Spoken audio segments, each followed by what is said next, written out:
I may have said this before, but there are some directors whose names on a production guarantee my movie ticket. Darren Aronofsky is one of those names. This man has never directed a bad movie as far as I'm concerned, and so I've been looking forward to Noah for a long time. Even for Aronofsky, Noah is good. Noah ranks up there with one of his best films. It's a sweeping take on the biblical legend of a man who was told to build an ark so that when the sinful world was destroyed by floods, hope for the future would be saved. Noah has been portrayed several times in film, but Aronofsky's Noah is actually much less heroic than those earlier portrayals, and that makes it so much more fascinating. A man who watches the whole of humanity die around him will obviously have a very dark side to him. Aronofsky challenges the ideas behind the story and adds his own creative flair.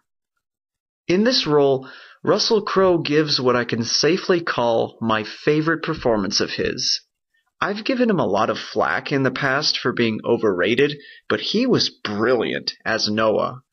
Flawed, fanatic, larger than life, yet still undeniably human. And the rest of the cast worked out great as well. Jennifer Connelly is Noah's wife, Name. Douglas Booth and Logan Lerman are Noah's adult sons, and one of them is in love with Isla, played by Emma Watson. Meanwhile, Ray Winstone is the ruthless descendant of Cain, leading hordes of humanity to take refuge in Noah's Ark. Finally, we get the Watchers, who are voiced by Nick Nolte, Mark Margolis, Frank Langella, and Kevin Durand. I actually couldn't find any pictures of the Watchers online, so I'm not going to show them to you.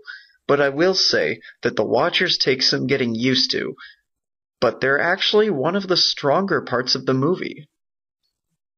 The only bit of casting that I would consider a misstep is Anthony Hopkins as Methuselah, Noah's grandfather. Part of it is Hopkins phoning it in, but another part is the writing, which ended up giving him a running joke in the movie that just didn't work. But while it didn't work, it's not like it detracts that much from the movie anyway. I should also point out that this film is one of the most beautiful that I've seen in a long time. The cinematography is astounding, and I genuinely don't know how much of the special effects were CGI or alternative styles, like when Darren Aronofsky made The Fountain. Either way, this movie is one of his best-looking films. It has another amazing soundtrack by Clint Mansell, and it has some of his most emotionally moving scenes.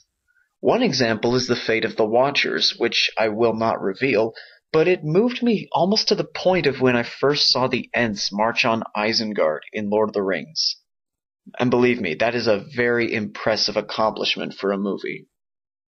As for the religious aspects, yeah, it's hard to ignore, but I'm not a religious person, so I don't think I should talk about them. And besides, regardless of what you believe, the film is still a film, all said and done. And a very good one at that.